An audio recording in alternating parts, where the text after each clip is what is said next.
What is up, fellow benchwarmers? Welcome to your daily fantasy quickie.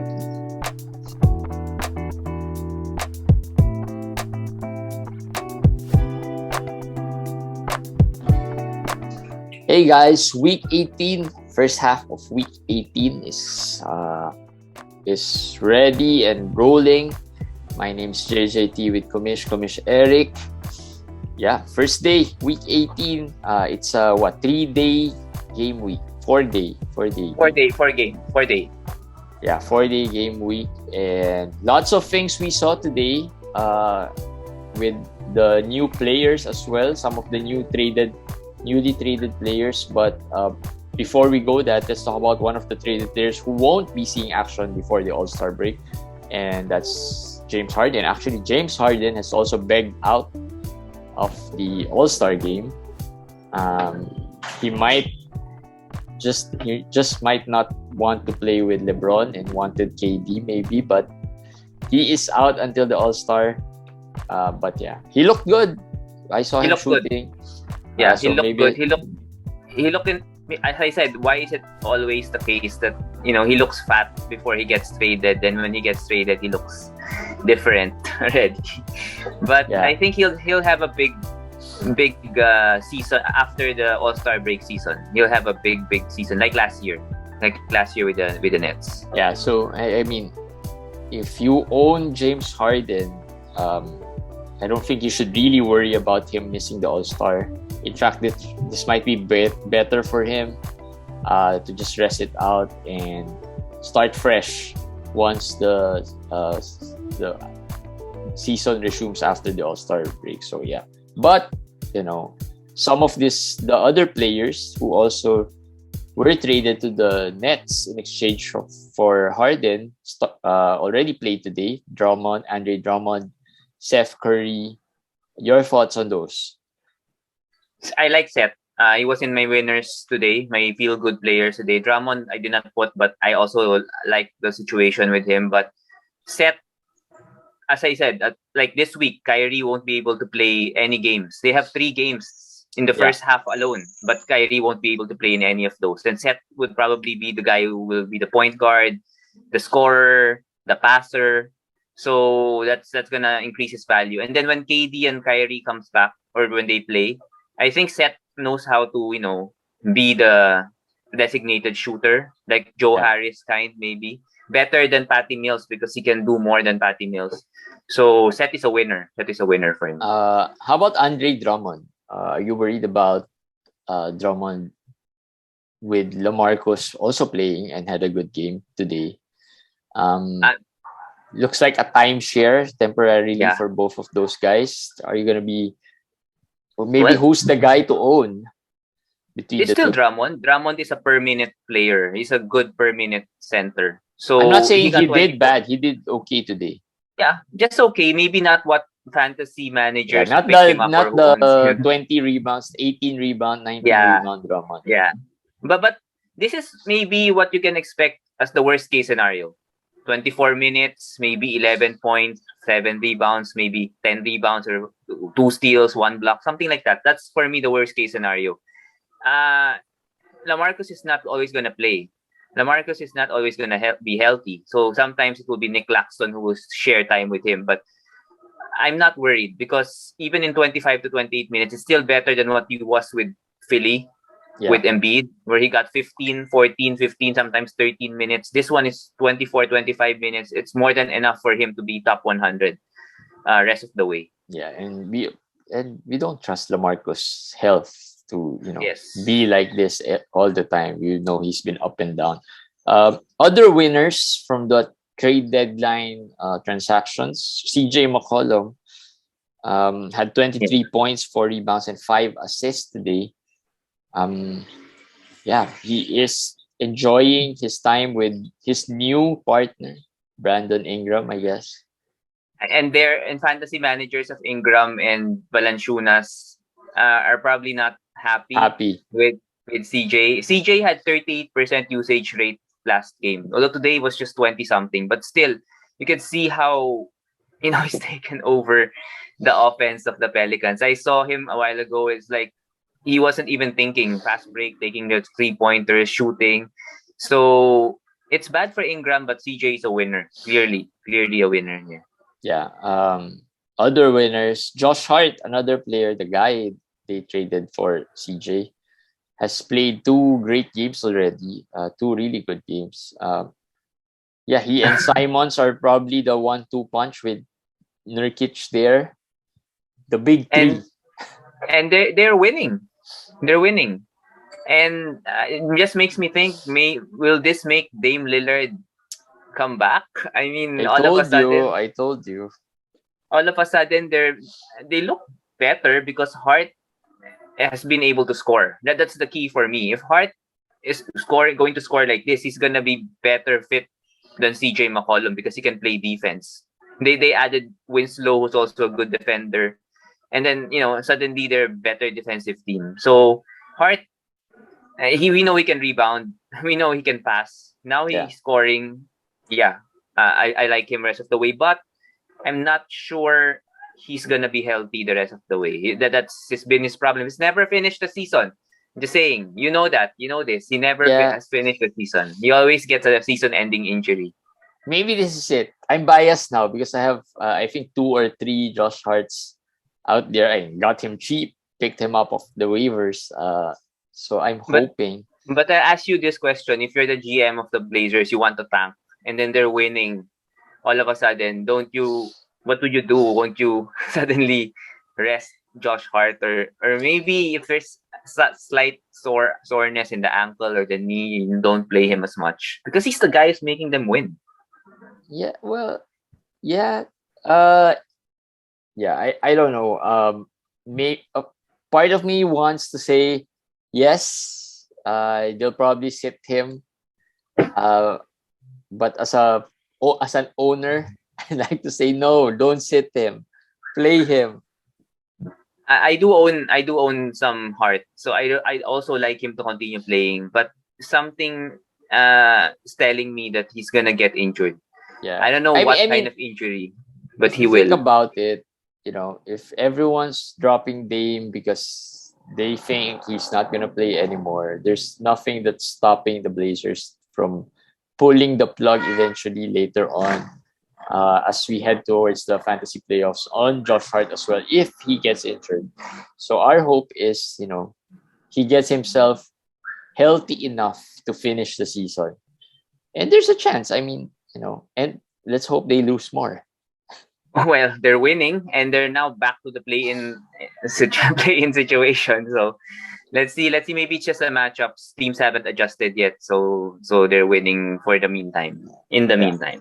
Other players that were traded and may seem like losers. Tad Young is another favorite of ours. When he was traded today, he only had 12 minutes and was not the first center off the bench, but really the fourth center behind Boucher, Achua, and Cambridge. So should you drop Young at this point now?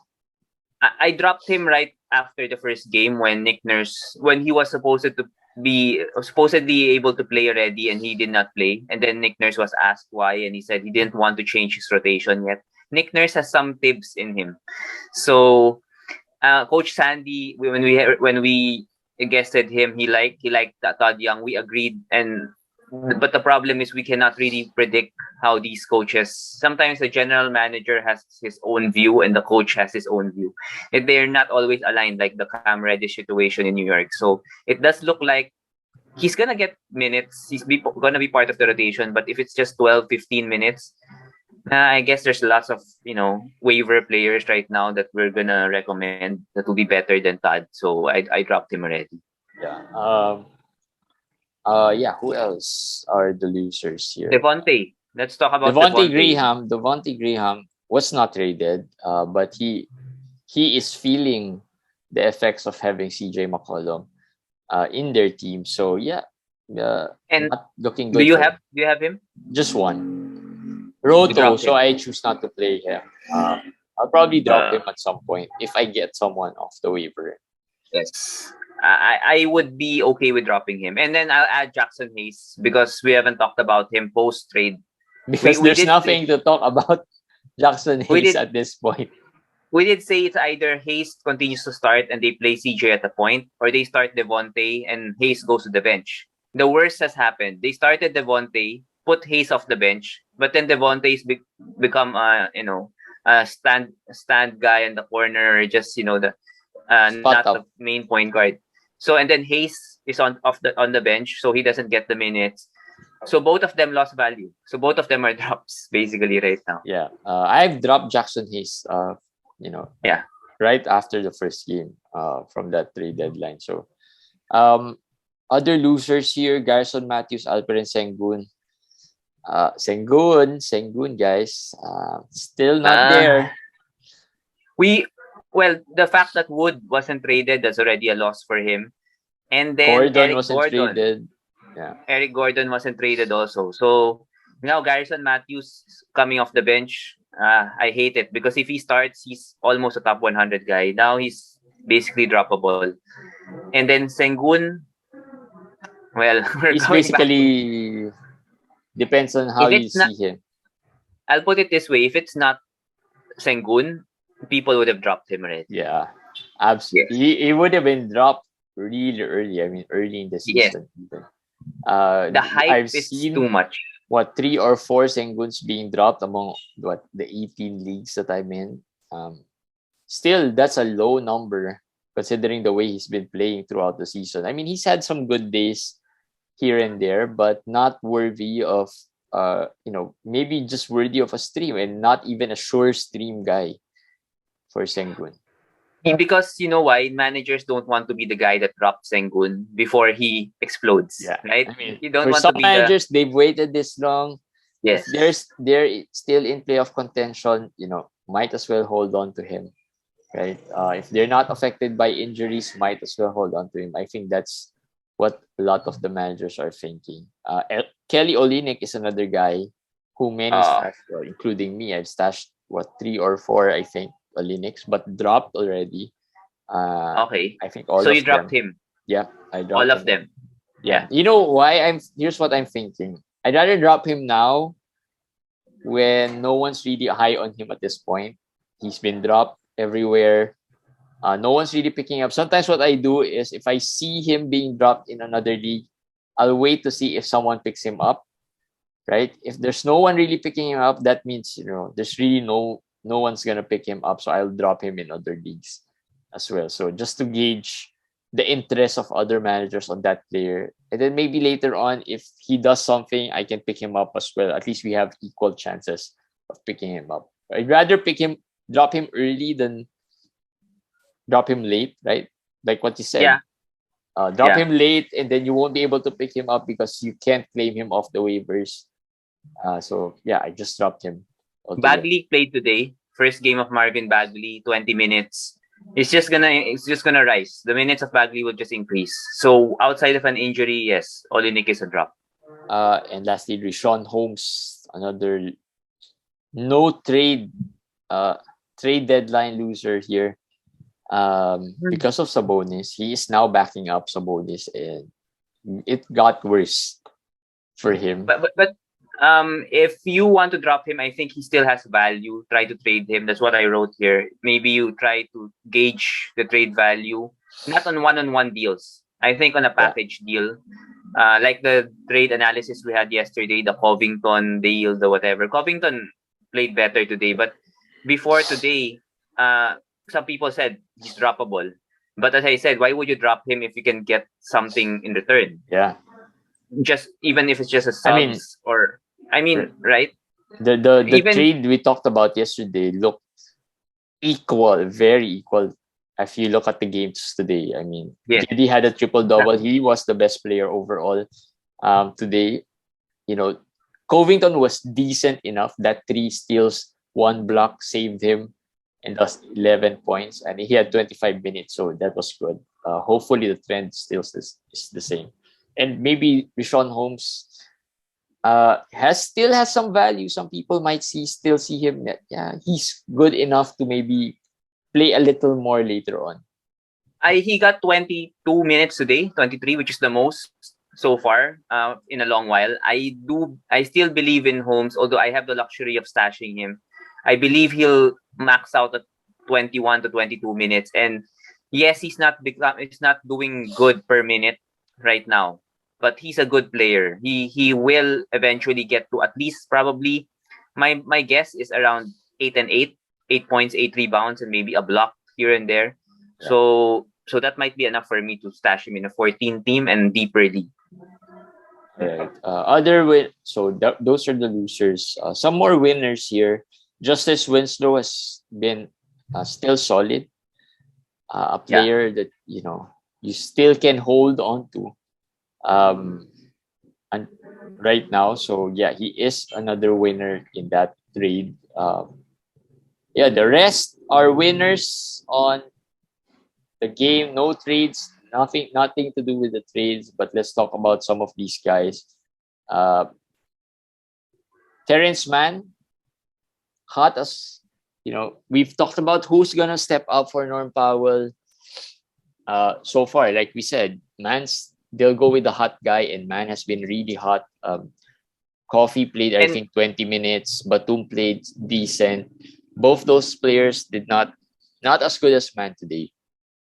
Plus, we know Kennard did not play today. Yeah. He's out with whatever injury. We know Bledsoe was traded. There's really no point guard left. It's Reggie Jackson, it's Terrence Mann, and nobody else. Reggie, I think, played 38 to 40 minutes. Mann, I know, played 39 minutes. So with that sheer amount of number, they're going to produce. And Mann is hot.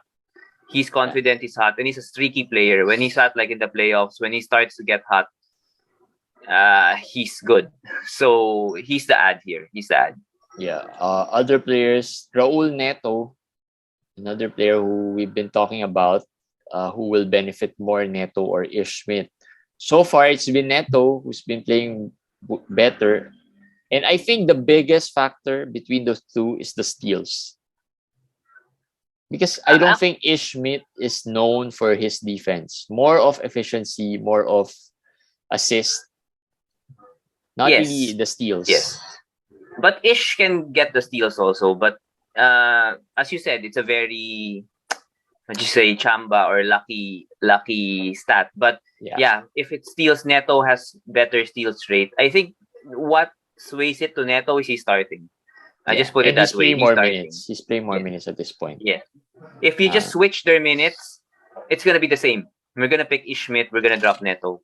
Right now, it's Neto, so I'm going to pick Neto. And I've been asked this question, who I prefer? I prefer Denny Avdija. If they're asking me about Washington, who do I prefer in Washington? I prefer Denny Avdija over Neto. But it's close. But I like Avdija because he's getting the minutes. And as you saw today, 12 points, 15 rebounds, 3 assists, 1 steal. He can do that. But tomorrow, he can easily be 2 points, 3 rebounds, and a couple of assists. So I tell that to people, Denny Avdija is not for everyone. I'm a fan of Avdija for a long time, so I can withstand bad games. I understand him. If you guys don't know him, now you're just going to follow him right now and expect 12 and 15 every game. You'll be disappointed. Yeah. Right. But Denny Avdija, Corey Kispert, and Raul Neto, all by players in our list. Quentin Grimes, another player who benefited from RJ Barrett's absence today. There's a rumor here. Do you know that when Tibbs was the best man of Derrick Rose, I think Quentin Grimes was the groomsman. That's why they bonded. Really? No. I think that's why they bonded, because Tibbs loves that Quentin Grimes. He played 40 again today. So probably gonna play. It was an overtime game, so at least. Well, yeah, that's true. Quentin Grimes, another buy players. LaMarcus Aldridge, we talked about him. Pick him up while he's healthy. Not really while he's hot, while he's healthy, because we don't know how long that lasts. Kendrick Williams is the latest utility guy we love. That includes players like Royce O'Neal, players like Dorian Finney-Smith. That includes Pat Bev. Those utility guys. Kendrick Williams is a do-it-all guy, so he had another. It's hard now to drop Kendrick Williams, just because he's been playing really solid. Not really the type wherein you pick him off the waiver. Sometimes he gives you 10 rebounds, which is above average for someone who's playing off the bench, right? Not really someone that you expect to give you those numbers. So, yeah, Kendrick Williams, he has another game today. I think they have a back-to-back. Is it today? Yeah, Yes. I think they have a Do back-to-back. they? No, they don't have a back-to-back. They don't have a back-to-back. They He don't have had a a game game tomorrow. yesterday. Oh, maybe it's the other day, Yeah. Judgment Day, and yesterday, and In today. in O in OKC, Beasley is really the guy that you want to have. But I'm sure he's not available in a lot of Yeah, leagues. Maybe in a 10-team league he is. But so since he's out, I'm gonna go with Kenrich as the next option because the two of them are probably the only dependable big men there. The others like Poku is a drop again. So Poku is in and out, will be in and out. But these two will be the guys you would want to have in OKC. yeah. Yeah, and last of the bye players, Kobe White. Without Zach Levine, 18 points, 4 rebounds, 3 assists, and 4 threes today. Well, he's gonna be up and down, I think, in the percentages. But No, the 18 points, that's the average with the past yeah, five he's been games. averaging 18 points, Yeah. 4 rebounds, 3 assists, and 4 threes. Those are great numbers. Yeah. Those are great numbers. How long will that last? As long as Levine is out, I think it will last. And we're still waiting for the news. This is what worries me. If the news is taking too long to come out, might not be good. Because if the news is like the specialist said that, it's nothing, they should have released the statement already that, all is good with him. So the longer it takes for them to give an update, the more we should be worried about Levine. Yeah, those are our bye players. Feel good. Some of the feel good. Mitch Robinson came back, had a good game. Not really, not just a good game. He made up for that 2-block game. Yesterday or the other day? Right? He had 14 points, 17 rebounds, 4 steals, and 4 blocks. And he's in my IL today. I wasn't able to play him, but I just thought of something about Mitch. He's a free agent this season, and somehow both of us who are playing fantasy for a long time, we didn't see that. Players who are in a contract year with expiring contracts, they become suddenly somebody else. They become supernova superstars, and coaches help them as well.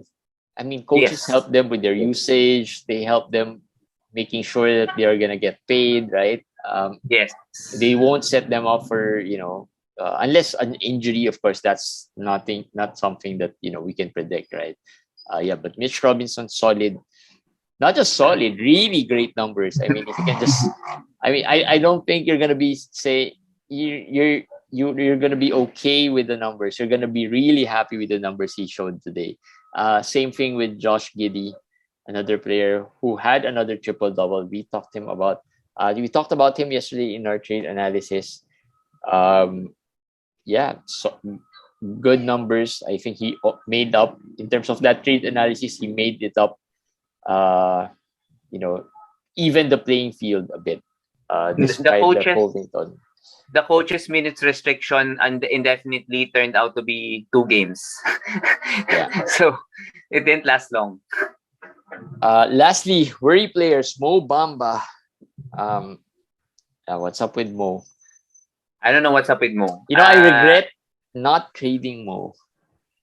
I've always had this idea of, I think I should already trade Mo Bamba for maybe Ayton when he was out, right? Sometimes don't overvalue your players. Yeah. Right. Yeah. Because I'll tell you a story in one of our league.